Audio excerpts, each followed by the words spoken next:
Seperti biasa katakan bersama saya orang yang paling disayang sama Tuhan. Saya orang yang dibenarkan karena iman dalam Kristus Yesus. Lihat kiri kanan, depan belakang, katakan kepada mereka, kamu juga. Amin. Minggu yang lalu kita sudah sama-sama belajar bahwa di akhir zaman ini Tuhan akan mendatangkan kelaparan dan kehausan. Tapi kelaparannya bukan kelaparan akan makanan, kehausannya bukan kehausan akan minuman, tetapi kelaparan dan kehausan akan firman Tuhan. Di akhir zaman ini orang-orang akan lapar dan haus akan firman Tuhan. Di akhir zaman ini firman Tuhan menjadi sesuatu yang sangat berharga sekali. Apa cirinya, apa tandanya kalau saudara lapar dan haus akan firman Tuhan? Apabila aku menemukan perkataan-perkataanmu, aku menikmatinya. Firman-Mu adalah kegirangan bagiku, hatiku bersuka. Amin. Hatiku bersuka. Di mana saudara bisa menemukan firman Tuhan yang bisa memuaskan rasa lapar dan rasa haus saudara? Di dalam gereja. Kalau saudara tahu, saudara bisa menemukan firman Tuhan yang bisa memuaskan rasa lapar saudara, memuaskan rasa haus saudara di dalam gereja. Apa yang selanjutnya saudara katakan tentang gereja? Betapa disukai tempat kediamanmu. Jiwaku hancur merindukan pelataran-pelataranmu. Hatiku, dagingku bersorak bagi Allahku. Saudara datang ke gereja, saudara menjadi orang yang berbahagia, memuji Tuhan bersama-sama. Saudara bertemu dengan Yesus, melihat Yesus dalam firman-Nya. Amin. Saudara bertemu dengan pribadi Yesus. Seorang pribadi yang sangat-sangat expert untuk mengubahkan apa yang mustahil, apa yang tidak mungkin, menjadi mungkin. Amin. Alkitab berkata, dia sanggup mengubah lembah baka, lembah tangisan. Menjadi apa? Tempat yang penuh dengan mata air. Bahkan menjadi hujan yang diselimuti oleh berkat. Keluar dari tempat ini, saya percaya, saudara berjalan makin lama makin kuat. Saudara bertemu dengan seorang pribadi, saudara mendapat kekuatan yang baru. Sumpah Raja Wali, kamu naik terbang dengan kekuatan sayapnya. Kamu berlari, kami tidak menjadi lesu. Kamu berjalan, kamu tidak menjadi lelah. Di sini kamu menemukan makanan saudara. Dan pastikan makanan saudara adalah firman Kristus. Firman Kristus. Bukan firman hukum Taurat. Amin. Seluruh Alkitabmu berbicara tentang Yesus. Waktu Filipus menjelaskan kepada sida-sida dari Ethiopia, saat itu sida-sida sedang membaca nas dari kitab Yesaya. Dan dia tidak mengerti. Kemudian dia bertanya sama Filipus, tentang siapakah nabi ini berkata, tentang dirinya atau tentang orang lain? Dan Filipus menjelaskan kepada sida-sida ini, bertolak dari nas itu, Filipus memberitakan Injil Yesus. Bahkan dalam kitab Yesaya pun, semuanya berbicara tentang Yesus. Kemudian setelah Yesus bangkit, Yesus menampakkan diri kepada kedua orang muridnya yang sedang dalam perjalanan ke Emmaus. Yesus menjelaskan kepada mereka berdua semua yang tertulis. Tentang siapa? Tentang dirinya. Dalam seluruh kitab Musa, dan dalam seluruh kitab para nabi-nabi. Jadi semua kitab saudara, semuanya tidak lain, tidak bukan. Semuanya berbicara tentang siapa? Tentang Yesus. Semuanya berbicara tentang Yesus. Waktu mereka mendengar Yesus menjelaskan tentang dirinya dalam seluruh kitab Musa, dalam kitab nabi-nabi, apa yang kedua muridnya katakan, bukankah hati kita berkobar-kobar waktu dia menjelaskan kepada kita tentang dirinya dalam kitab suci? Inilah makanan mereka. Inilah makanan saudara, makanan saya. Amin. Jadi makanan saudara, makanan saya yang bisa memuaskan rasa lapar saudara, bisa memuaskan rasa haus saudara adalah firman Kristus. Injil kasih karunia. Bukan firman hukum Taurat. Jadi seluruh Alkitab saudara berbicara tentang Yesus. Hukum Taurat hanya tambahan. Bukan agenda utama. Hukum Taurat adalah tambahan. Hukum Taurat ditambahkan supaya pelanggaran semakin bertambah banyak. Hukum Taurat ditambahkan supaya orang mengenal dosa. Hukum Taurat adalah penuntun bagi kita supaya kita sampai kepada Kristus. Jadi hanya tambahan. Tapi sesungguhnya yang utama dalam seluruh kitab suci, semuanya berbicara tidak lain tidak bukan tentang Yesus. Itulah makanan saudara, itulah makanan saya. Pastikan kamu mendengar Injil Yesus. Itu sebabnya saudara harus mengerti apa tujuannya Allah memberikan 10 hukum Taurat. Roma pasal 3, perhatikan baik-baik. Tetapi kita tahu bahwa segala sesuatu yang tercantum dalam kitab Taurat ditujukan kepada mereka yang hidup di bawah hukum Taurat, supaya tersumbat setiap mulut dan seluruh dunia jatuh ke bawah hukuman Allah. Sebab tidak seorang pun yang dapat dibenarkan di hadapan Allah oleh karena melakukan hukum Taurat. Karena justru oleh hukum Taurat, orang mengenal dosa. Sebab tidak ada seorang pun yang dapat dibenarkan di hadapan Allah oleh karena melakukan hukum Taurat. Kalau Allah memberikan 10 hukum Taurat dan Allah tahu tidak ada seorang pun yang dibenarkan di hadapan Allah karena melakukan hukum Taurat, untuk apa Allah memberikan 10 hukum Taurat? Jadi Allah punya tujuan tertentu memberikan 10 hukum Taurat.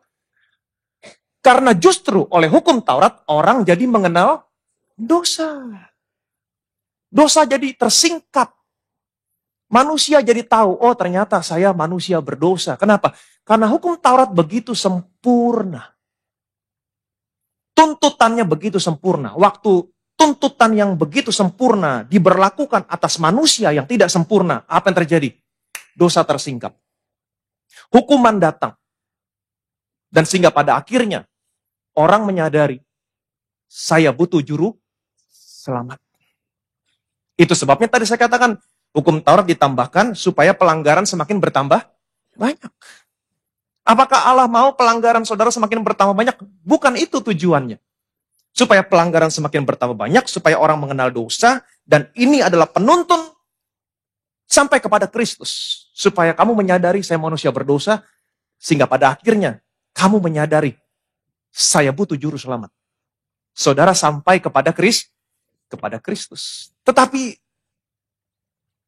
yang membuat saya bingung, banyak orang Kristen yang hidup di bawah hukum Taurat untuk membenarkan dirinya di hadapan Allah. Banyak orang Kristen yang berpikir waktu mereka hidup di bawah hukum Taurat, mereka memiliki moral yang lebih baik daripada orang-orang yang tidak hidup di bawah hukum Taurat. No, ini jauh dari kebenaran. Paulus berkata begini, dulu aku hidup tanpa hukum Taurat. Tetapi sesudah perintah itu datang, dosa mulai hidup. Sebaliknya, aku mati. Kata Paulus. Jadi hati-hati, hukum Taurat memimpin saudara kepada kematian. Hukum Taurat tidak bisa membuat saudara mengenal kebenaran. Hukum Taurat tidak bisa membuat saudara mengenal Allah yang sesungguhnya. Karena hukum Taurat sifatnya hanya menuntut, dan kenyataannya hukum Taurat hanya berkata, jangan. Seperti yang tadi saya katakan, hukum Taurat begitu sempurna. Waktu tuntutan yang sempurna ini diberlakukan atas manusia, apa yang terjadi? Dosa terekspos. Hukuman datang. Sehingga pada akhirnya manusia menyadari, saya butuh juru selamat. Jadi jangan hidup di bawah hukum Taurat. Hukum Taurat mematikan. Hiduplah di bawah kasih karunia. 2 Korintus pasal 3 ayat 6 sampai dengan 8. Ialah membuat kami juga sanggup menjadi pelayan-pelayan dari suatu perjanjian baru yang tidak terdiri dari hukum yang tertulis, tetapi dari roh. Sebab hukum yang tertulis mematikan, tetapi roh menghidupkan. Pelayanan yang memimpin kepada kematian terukir dengan huruf pada loh-loh batu. Namun demikian, kemuliaan Allah menyertainya waktu ia diberikan. Sebab sekalipun pudar juga cahaya muka Musa begitu cemerlang, sehingga mata orang-orang Israel tidak tahan menatapnya. Jika pelayanan itu datang dengan kemuliaan yang demikian, betapa lebih besarnya lagi kemuliaan yang menyertai pelayanan roh. Ialah membuat kami juga sanggup menjadi pelayan-pelayan dari suatu perjanjian baru. Katakan bersama saya, pelayan perjanjian baru. Yang tidak terdiri dari hukum yang tertulis, tetapi dari roh. Sebab hukum yang tertulis mematikan. Hukum yang tertulis mematikan, tetapi roh menghidupkan. Ialah membuat kami sanggup menjadi suatu pelayan-pelayan dari suatu perjanjian yang baru yang tidak terdiri dari hukum yang tertulis. Apa cirinya pelayan perjanjian baru? Pelayanannya tidak terdiri dari hukum yang tertulis. Apa yang dimaksud dengan hukum yang tertulis di sini? 10 hukum Taurat. Karena ayat berikutnya mengatakan pelayanan yang memimpin kepada kematian terukir dengan huruf pada loh-loh batu. Jadi hukum yang tertulis yang diukir dengan huruf pada loh-loh batu tidak lain tidak bukan berbicara tentang 10 hukum Taurat. Jadi yang dimaksud dengan hukum yang tertulis yang diukir pada loh-loh batu adalah 10 hukum Taurat. Ialah membuat kami juga sanggup menjadi pelayan-pelayan dari suatu perjanjian baru yang tidak terdiri dari hukum yang tertulis, hukum Taurat, tetapi dari roh kasih karunia. Sebab hukum yang tertulis mematikan, tetapi roh menghidupkan. Amin. Jadi perhatikan baik-baik. Jadi ada 2 macam pelayan dan pelayanan. Ada 2 macam. Saudara tentukan. Saudara mau menempatkan dirimu di bawah yang mana? Perhatikan baik-baik. Yang pertama adalah pelayan perjanjian lama. Pelayan perjanjian lama, pelayanannya terdiri dari hukum yang tertulis. Apa itu hukum? Taurat. Dan pelayanannya memimpin kepada apa? Kematian. Sedangkan pelayan perjanjian baru, pelayanannya terdiri dari roh atau kasih karunia. Dan pelayanannya memimpin kepada kehidupan. Kamu mau menempatkan dirimu di bawah pelayan atau pelayanan yang mana? Kenapa masih ragu? Kenapa nggak ada yang jawab pertanyaan saya? Selama ini saudara ada di bawah pelayan dan pelayanan perjanjian baru. Amin. Ayat selanjutnya mengatakan begini. Sebab jika pelayanan yang memimpin kepada penghukuman itu mulia, betapa lebih mulianya lagi pelayanan yang memimpin kepada pembenaran. Perhatikan baik-baik. Tadi dikatakan pelayan perjanjian lama, pelayanannya terdiri dari hukum Taurat, dan pelayanannya memimpin kepada kematian. Sekarang dikatakan pelayan perjanjian lama, pelayanannya memimpin kepada penghukuman. Betapa lebih mulianya lagi pelayanan yang memimpin kepada pembenaran. Tadi dikatakan pelayan perjanjian baru, pelayanannya terdiri dari roh atau kasih karunia, pelayanannya tadi dikatakan memimpin kepada kehidupan. Dan sekarang pelayan perjanjian baru dikatakan pelayanannya memimpin kepada pembenaran. Semakin lengkap. Jadi perhatikan baik-baik. Pelayan perjanjian lama, pelayanannya terdiri dari hukum yang tertulis, hukum Taurat. Dan pelayanannya memimpin kepada penghukuman dan kematian. Itu sebabnya Alkitab mengatakan penghukuman menghasilkan kematian. Condemnation kills. Sedangkan pelayan perjanjian baru, pelayanannya terdiri dari roh atau kasih karunia, dan pelayanannya memimpin kepada pembenaran dan kehidupan. Jadi dengan kata lain, pembenaran menghasilkan kehidupan. Paulus berkata dalam kitab Roma, maka lebih benar lagi mereka yang menerima kasih karunia dan anugerah kebenaran akan hidup dan berkuasa. Amin. Akan hidup dan berkuasa. Jadi saudara pilih, saudara mau ada di bawah yang mana? Sebab jika pelayanan yang memimpin kepada penghukuman itu mulia, betapa lebih mulianya lagi pelayanan yang memimpin kepada pembenaran. Kalau pelayan atau pelayanan perjanjian lama itu disertai kemuliaan, bukannya tidak ada kemuliaan, ada kemuliaan. Kalau pelayanan perjanjian lama disertai kemuliaan, maka betapa lebihnya lagi kemuliaan yang menyertai pelayanan perjanjian baru. Yang percaya boleh bilang amin. Amin. Kalau saudara perhatikan baik-baik, saya kasih contoh. Dalam perjanjian lama, ada dua nabi, compare and contrast. Saudara bisa bandingkan, siapakah mereka? Elia dan Elisha. Elia dan Elisha. Elia pelayanannya adalah penghukuman. Nanti kita akan lihat. Sedangkan Elisha adalah pelayanannya kasih karunia. Arti kata Elia adalah Yahweh is God. Tuhan ialah Allah. Sedangkan Elisha adalah God saves. Allah yang menyelamatkan.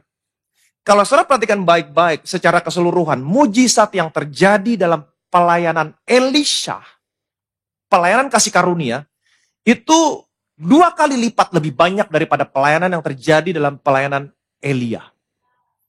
Itu sebabnya dikatakan, kalau pelayanan perjanjian lama itu disertai kemuliaan, maka lebih lagi kemuliaan yang menyertai pelayanan perjanjian baru. Nah, kita akan sama-sama melihat. 1 Raja-Raja 17 ayat yang pertama. Lalu berkatalah Elia, orang Tisbe dari Tisbe Gilead kepada Ahab, demi Tuhan yang hidup, Allah Israel yang kulayani, sesungguhnya tidak akan ada embun atau hujan pada tahun-tahun ini, kecuali kalau kukatakan. Kalau saudara pelajari ayat-ayat sebelumnya, di situ diceritakan waktu bangsa Israel dipimpin oleh seorang raja yang jahat. Siapakah dia? Ahab. Istrinya siapa? Isabel. Isabel adalah penyembah Baal, penyembah berhala. Jadi waktu Israel dipimpin oleh Ahab dan Isabel, kedua orang ini membuat bangsa Israel jadi ikut menyembah Baal, menyembah berhala. Dan ini menimbulkan sakit hatinya Tuhan. Kemudian Elia berdoa sama Tuhan. Supaya Tuhan menghukum bangsa Israel. Dan dia berkata kepada Ahab, demi Tuhan yang hidup, Allah Israel yang kulayani, sesungguhnya tidak akan ada embun atau hujan pada tahun-tahun ini kecuali kalau kukatakan. Jadi perhatikan baik-baik, pelayanan Elia adalah pelayanan penghukuman. Waktu dia menghukum bangsa Israel, perhatikan baik-baik, dia yang menentukan sendiri apa penghukumannya, dan dia yang menentukan sendiri berapa lama penghukumannya. Nanti kita akan lihat 3 tahun 6 bulan. Jadi, sekali saya ulangi, waktu Elia menghukum bangsa Israel, dia sendiri yang menentukan apa penghukumannya, dan dia sendiri yang menentukan berapa lama penghukuman. Pertanyaan saya, apakah ini yang ada di dalam hatinya Allah? Apakah ini yang ada dalam hatinya Allah? Yakobus pasal 5. Elia adalah manusia biasa sama seperti kita, dan ia telah bersungguh-sungguh berdoa supaya hujan jangan turun. Dan hujan pun tidak turun di bumi selama 3 tahun dan 6 bulan. Lalu ia berdoa pula, dan langit menurunkan hujan, dan bumi pun mengeluarkan buahnya. Elia adalah manusia biasa sama seperti kita. Dan ia telah bersungguh-sungguh berdoa. Katakan bersama saya, bersungguh-sungguh berdoa. Supaya hujan jangan turun dan hujan pun tidak turun di bumi selama 3 tahun dan 6 bulan. Jadi waktu Elia berdoa sama Tuhan, minta supaya Tuhan menghukum bangsa Israel, supaya hujan jangan turun 3 tahun 6 bulan, Elia, dia bersungguh-sungguh berdoa. Sungguh-sungguh. Ada kata sungguh-sungguh di sana.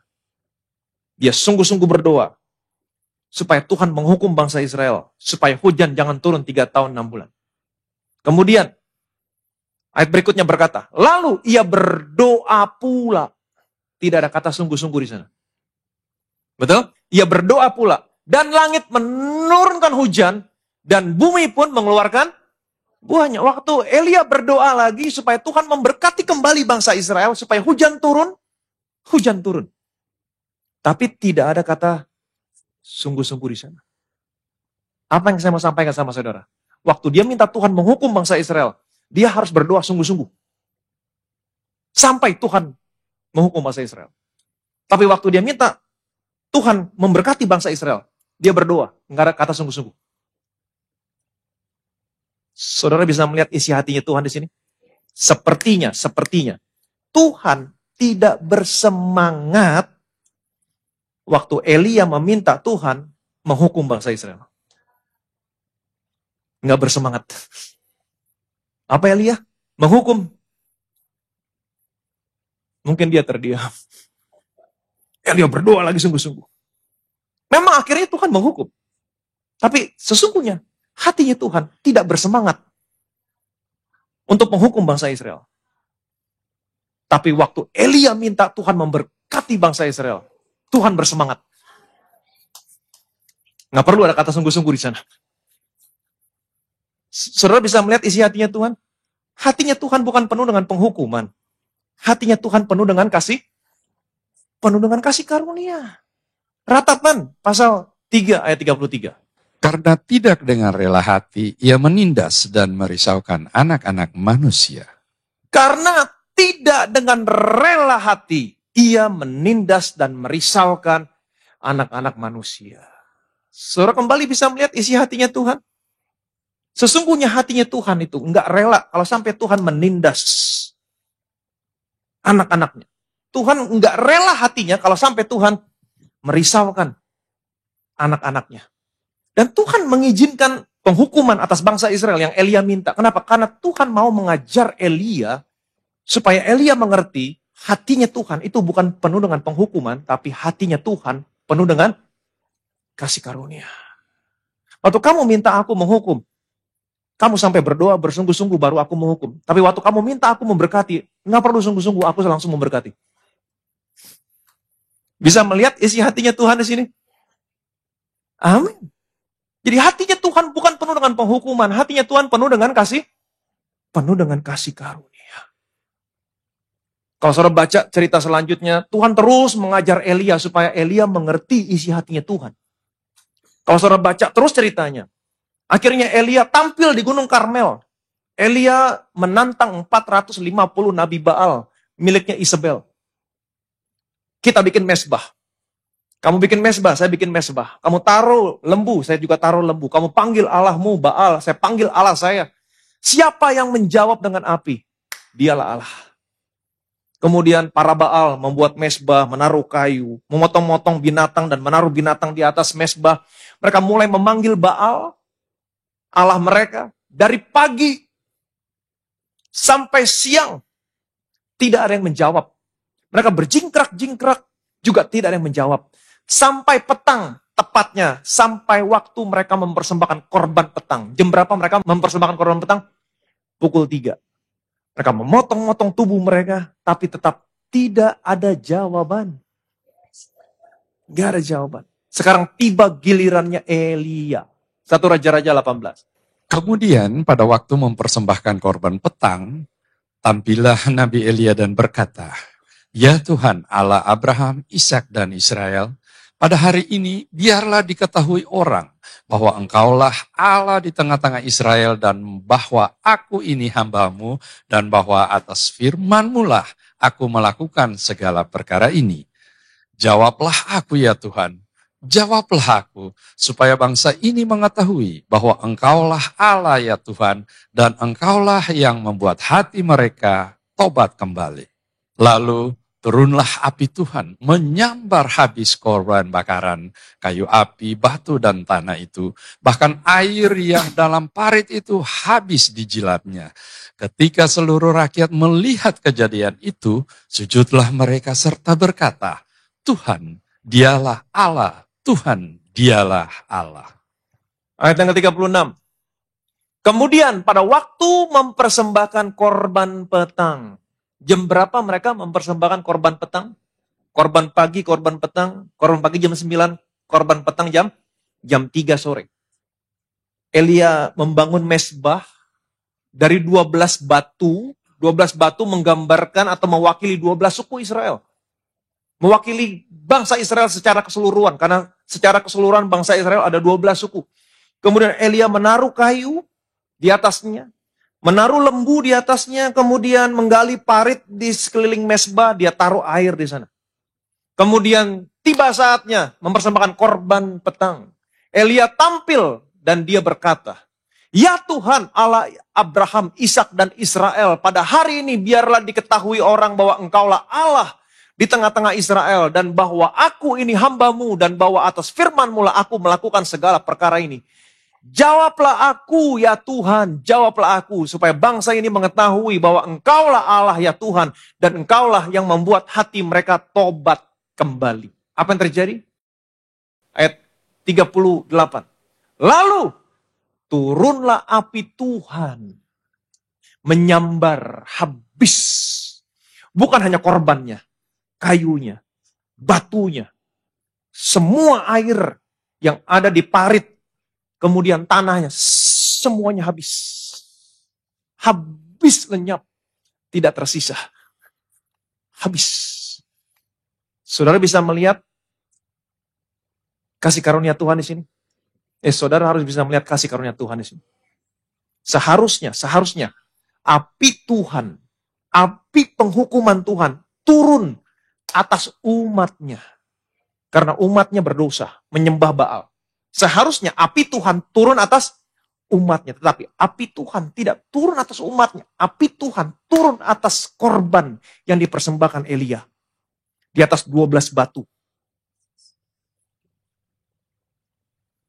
Apinya membakar habis korban, kayu, batu, bahkan air di parit, tanah, semua habis, tidak tersisa.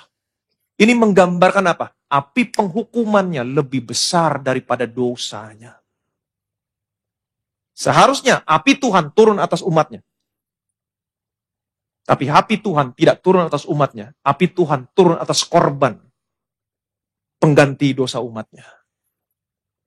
Kamu bisa melihat isi hatinya Tuhan?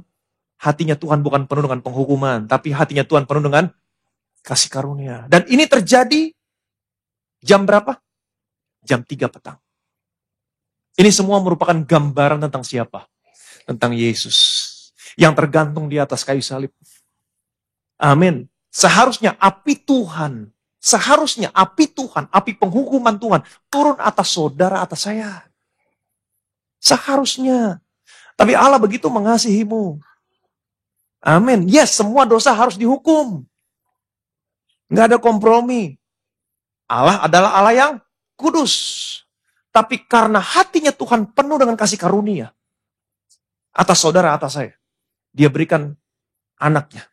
Dia berikan korban pengganti. Anaknya tergantung di sana. Dia yang tidak berdosa telah dibuat menjadi dosa karena kita. Amin. Di atas kayu salib, Allah menghukum semua dosamu. Bukan di tubuhmu, tapi di tubuh anaknya. Amin. Dalam murka yang meluap, anaknya menerima api penghukuman yang seharusnya menjadi bagian saudara, bagian saya. Tepat jam 3 petang, dia terima semua penghukuman. Dan dia berkata, "It is finished." Waktu penghukuman selesai, kayu salibnya masih ada. Korbannya masih tergantung di sana. Waktu Elia, jangankan korbannya, kayu apinya hilang, batunya hilang, tanahnya hilang, air di paritnya hilang. Artinya apa? Dosanya lebih besar daripada korbannya. Korbannya gak cukup, hilang semua. Tapi waktu Yesus tergantung di atas kayu salib. Dan dia berkata, "It is finished." Bapa, ke dalam tanganmu kuserahkan nyawaku. Kayu salibnya tetap ada, mesbahnya tetap ada, korbannya tetap ada. Ini menandakan apa? Korbannya lebih besar daripada dosamu. Tidak ada dosamu yang tidak diampuni. Semua dosamu sudah diampuni. Amin. Semua dosamu sudah diampuni. Korbannya lebih besar. Ini kasih karunia Tuhan. Hatinya Tuhan selalu penuh dengan kasih. Bukan penuh dengan penghukuman. Amin.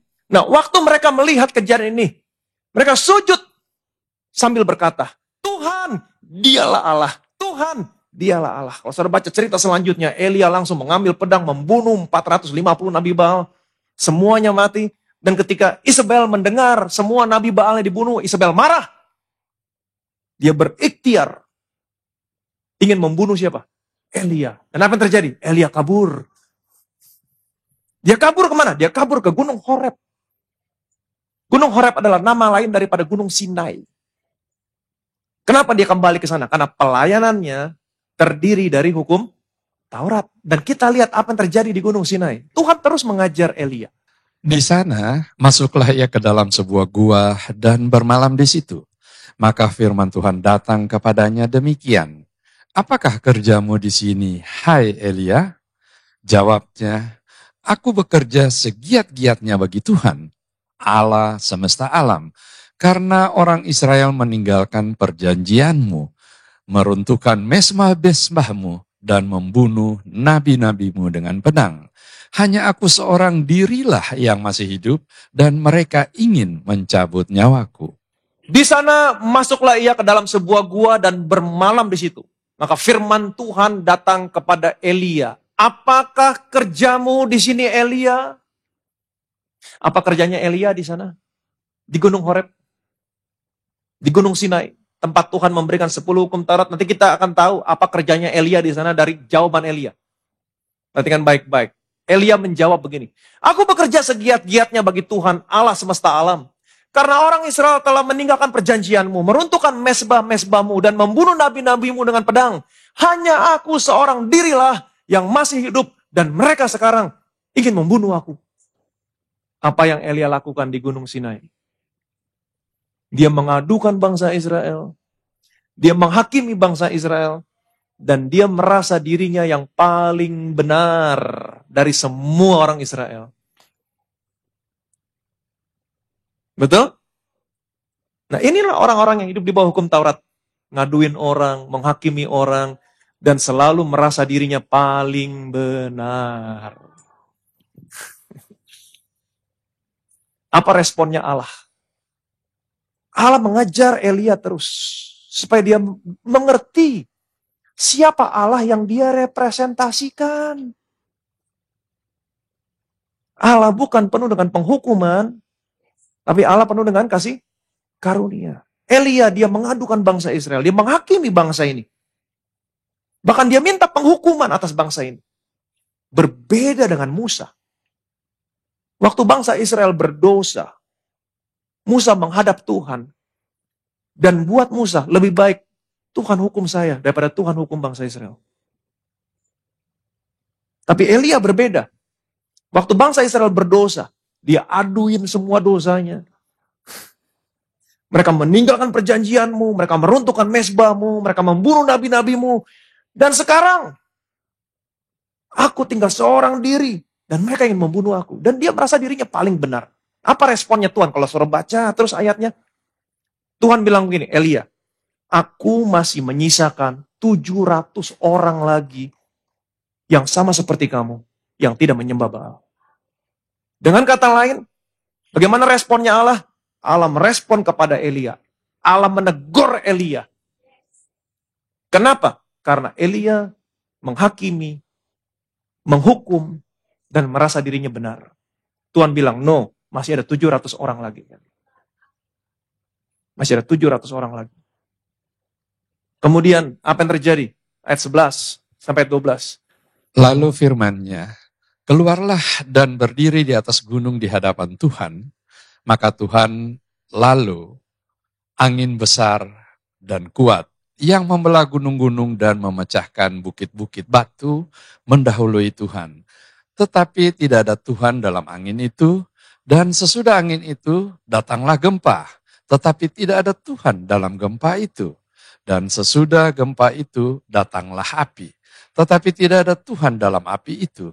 Dan sesudah api itu datanglah bunyi angin sepoi-sepoi basah. Kemudian Tuhan berfirman kepada Elia, keluarlah dan berdiri di atas gunung itu di hadapanku. Elia keluar, Elia berdiri di atas gunung di hadapan Tuhan. Kemudian apa yang terjadi? Tuhan lalu, kemudian Tuhan pergi. Setelah Tuhan pergi, apa yang terjadi? Alkitab mencatat, angin besar dan kuat yang membelah gunung-gunung dan memecah-mecahkan bukit batu mendahului Tuhan. Setelah Tuhan pergi, datang angin besar dan kuat yang membelah gunung-gunung dan memecahkan bukit-bukit batu. Tetapi Alkitab berkata, tidak ada Tuhan dalam angin itu. Setelah angin, datanglah gempa. Tetapi juga tidak ada Tuhan dalam gempa itu. Setelah gempa, datanglah api. Alkitab juga mengatakan, tetapi tidak ada Tuhan dalam api itu. Saya masih sudah mengerti. Angin yang besar, yang kuat, yang membelah gunung-gunung, yang memecah bukit-bukit. Kemudian gempa, kemudian api. Ini merupakan ekspresi daripada penghukuman. Tetapi Alkitab berkata, tidak ada Tuhan dalam angin, tidak ada Tuhan dalam gempa, tidak ada Tuhan dalam api. Kenapa? Karena hatinya Tuhan bukan penuh dengan penghukuman. Hatinya Tuhan penuh dengan kasih karunia. Tapi sekarang kalau orang melihat ada gempa, ada angin, puyuh, ada api, orang berkata, ini penghukuman dari Tuhan. Bahkan dunia mengatakan, the act of God. Ini jauh dari kebenaran. Tuhan tidak ada dalam api, Tuhan tidak ada dalam angin badai, Tuhan tidak ada dalam gempa. Amin. Kemudian Alkitab berkata, dan sesudah itu, datanglah bunyi angin, sepoi, basah. Apa yang terjadi sama Elia? Segera sesudah Elia mendengarnya, ia menyelubungi mukanya dengan jubahnya, lalu pergi keluar dan berdiri di pintu gua itu. Maka datanglah suara kepadanya yang berbunyi, apakah kerjamu di sini, hai Elia? Segera sesudah Elia mendengarnya. Mendengar apa? Bunyi angin sepoi, basah. Elia menyelubungi mukanya dan ia pergi keluar. Dia berdiri di pintu gua itu. Kemudian dari dalam angin sepoi basah terdengar suara Tuhan. Apakah kerjamu di sini, Elia? Tuhan ada di dalam angin sepoi. Tuhan tidak ada dalam gempa, Tuhan tidak ada dalam angin badai, Tuhan tidak ada dalam api, tapi Tuhan ada dalam angin sepoi.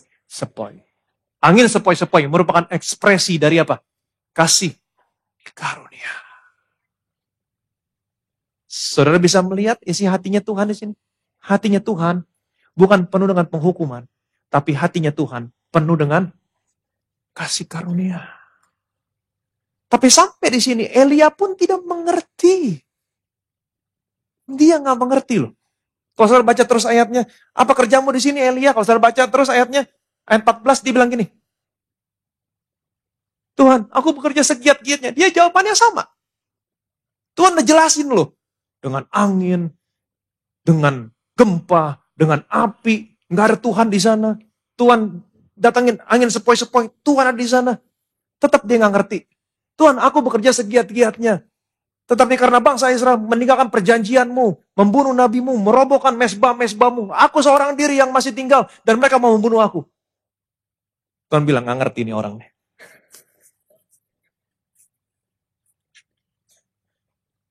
Apa yang terjadi? Apa yang terjadi? Tuhan begitu baik, ngajarin dia pelan-pelan.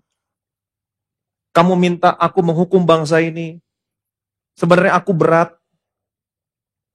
Kamu sampai berdoa sungguh-sungguh. Baru aku menghukum. Sedangkan kamu minta bangsa ini diberkati. Kamu gak perlu berdoa sungguh-sungguh. Aku langsung memberkati. Amin. Dan ketika bangsa ini berdosa, seharusnya apiku turun atas bangsa ini. Tapi api penghukumanku tidak turun atas bangsa ini. Api penghukumanku turun atas korban pengganti untuk dosa bangsa ini. Dan aku tetap ngajarin kamu Elia. Dalam api, dalam gempa, dalam angin. Aku gak ada di sana. Karena hatiku bukan penuh dengan penghukuman. Tapi aku ada dalam angin sepoi basah. Aku ada di sana. Hatiku bukan penuh dengan penghukuman. Tapi hatiku penuh dengan kasih karunia. Karena Tuhan tahu penghukuman tidak bisa mengubahkan hati seseorang. Bahkan ketika orang hidup dalam penghukuman, akan berakhir kepada menghujat Tuhan. Kenapa Tuhan begini? Kenapa Tuhan jahat? Kenapa Tuhan begini? Penghukuman tidak bisa mengubahkan hati orang. Bahkan penghukuman yang keras sekalipun, hati orang bisa tetap keras. Contohnya, mereka menyembah Baal. Elia hukum mereka dengan 3 tahun, 6 bulan, nggak ada hujan. Kelaparan. Apakah mereka bertobat? Tidak. Kalau mereka mengalami kelaparan, kekeringan, jangankan 3 tahun, 6 bulan, sebulan aja harusnya udah bertobat. Penghukuman keras sekalipun, tidak ada pertobatan. Tapi waktu Tuhan menyatakan kasih karunia-Nya, apinya tidak turun atas umatnya, tapi apinya turun atas korban pengganti. Waktu mereka melihat, mereka langsung berbalik. Tuhan, dialah Allah. Tuhan, dialah Allah. Kasih karunia bisa mengubahkan, melembutkan hati seseorang. Bahkan membuat hati seseorang berbalik kepada Tuhan. Elia tetap nggak ngerti. Kenapa? Karena dia adalah pelayan perjanjian lama. Apa yang terjadi ketika dia tidak mengerti? Tuhan butuh orang yang bisa merepresentasikan dia dengan baik. Ayat 15, 16. Firman Tuhan kepadanya, pergilah kembali ke jalanmu melalui padang gurun ke Damsyik, dan setelah engkau sampai, engkau harus mengurapi Hazael menjadi raja atas Aram. Juga Yehu, cucu Nimsi, haruslah kau urapi menjadi raja atas Israel, dan Elisa bin Safat dari Abel Mehola harus kau urapi menjadi nabi menggantikan engkau. Karena Elia juga tidak mengerti. Akhirnya Tuhan berfirman kepada Elia, pergilah kembali ke jalanmu melalui padang gurun ke Damsyik, dan setelah engkau sampai, engkau harus mengurapi Hazael menjadi raja atas Aram. Juga Yehu, cucu Nimsi, haruslah kau urapi menjadi raja atas Israel. Dan Elisha bin Safat dari Abel Mehola harus kau urapi menjadi nabi. Maaf, Elia menggantikan kamu.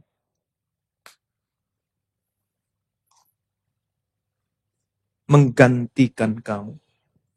Saya mau saudara mengerti, Elia nabi yang besar.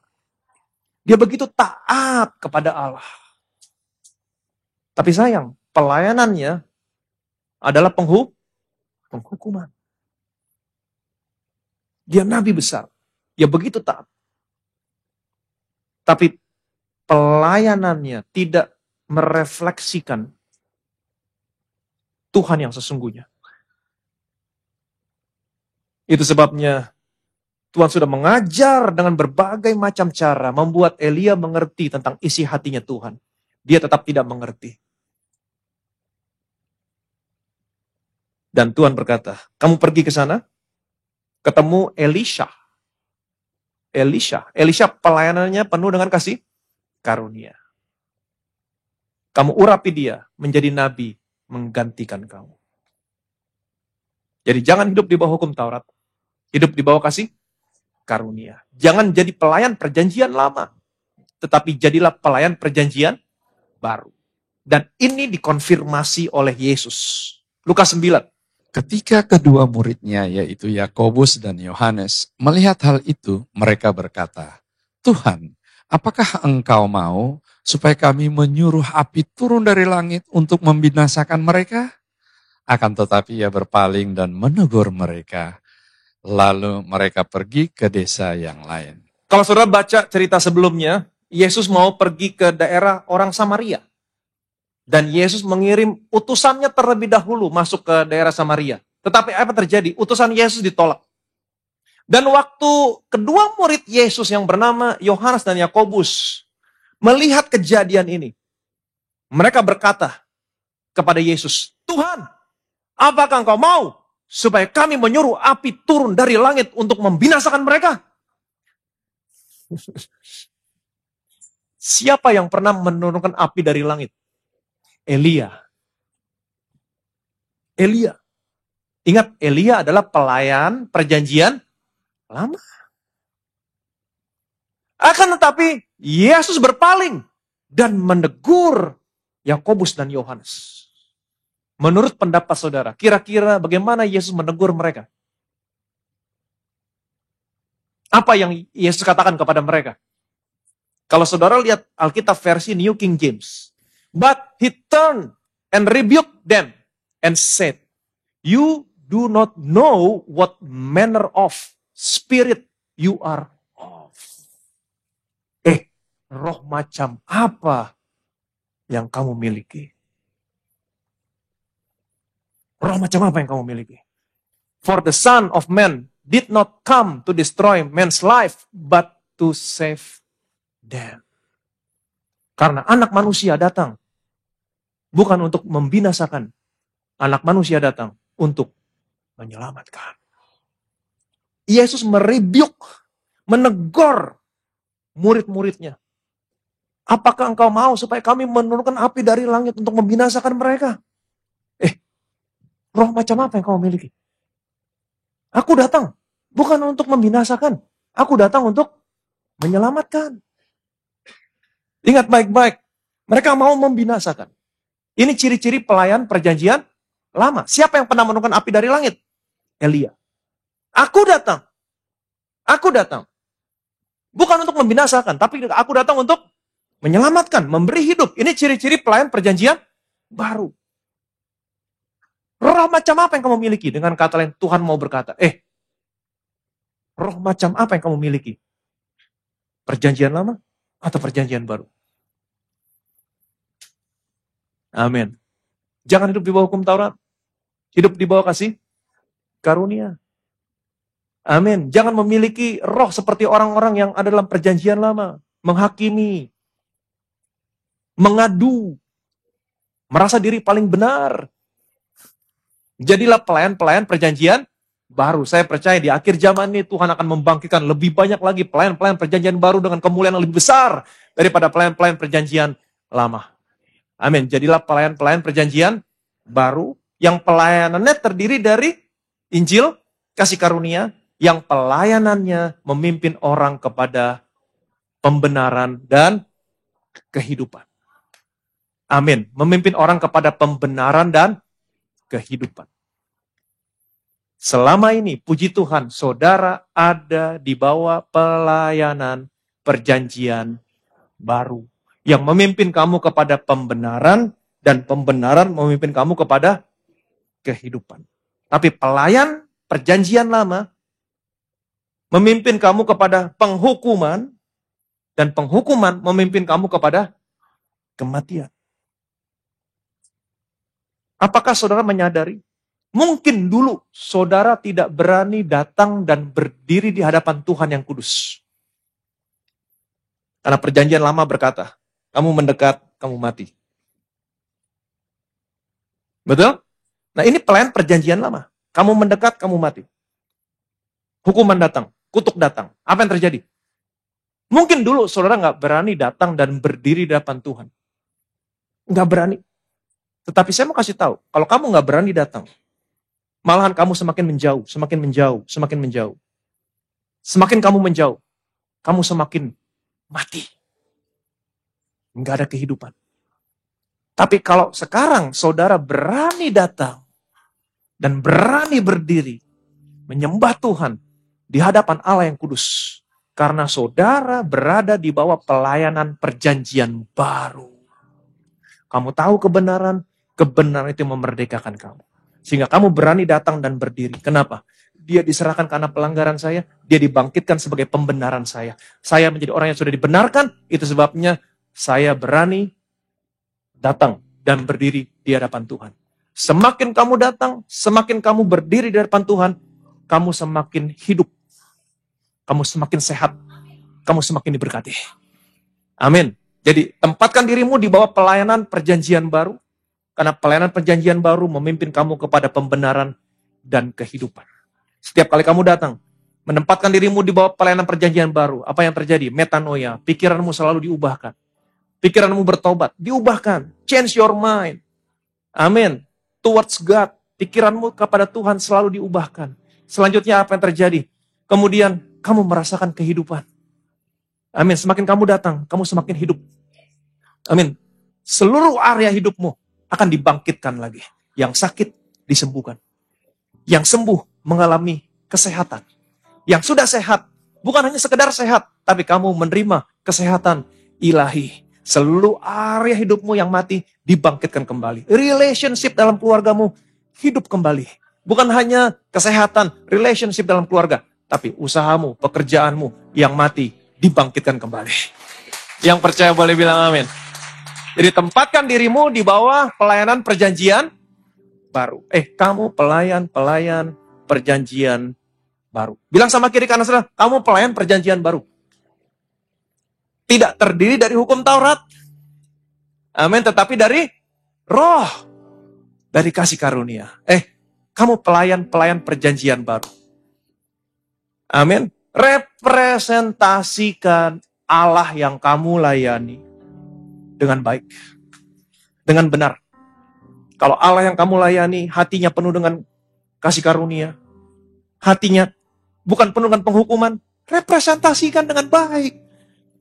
Jadilah pelayan perjanjian baru. Bukan menghakimi, menghukum, merasa dirinya benar. Tidak. Tapi representasikan dengan baik. Bahwa Allah adalah Allah yang penuh kasih karunia. Maka orang yang mendengar, perhatikan baik-baik, orang yang mendengar akan dipimpin kepada pembenaran kepada kehidupan. Diberkatilah saudara. Amin. Betapa kami bersyukur Tuhan. Kami ada di bawah pelayan perjanjian baru. Yang pelayanannya memimpin kami kepada pembenaran dan kehidupan yang terdiri dari firman Kristus. Inilah makanan kami yang memuaskan rasa lapar dan rasa haus kami Tuhan. Betapa kami bersyukur di tempat ini kami menemukan makanan yang memuaskan rasa lapar dan rasa haus kami. Yang memimpin kami kepada pembenaran dan pembenaran kepada kehidupan. Kami percaya Tuhan, seluruh area hidup kami akan dibangkitkan kembali. Bukan hanya tubuh kami, bukan hanya kami sehat, kami kuat, tapi kami akan diberkati. Seluruh area hidup kami akan hidup kembali. Relationship dalam keluarga, usaha, pekerjaan, bisnis, bahkan seluruh area kehidupan kami akan hidup kembali. Dan biarlah namamu Tuhan yang dipermuliakan. Segala kemuliaan, segala hormat, segala pujian hanya bagi nama Tuhan kita Yesus Kristus. Semua yang percaya diberkati. Sama-sama kita katakan, amin.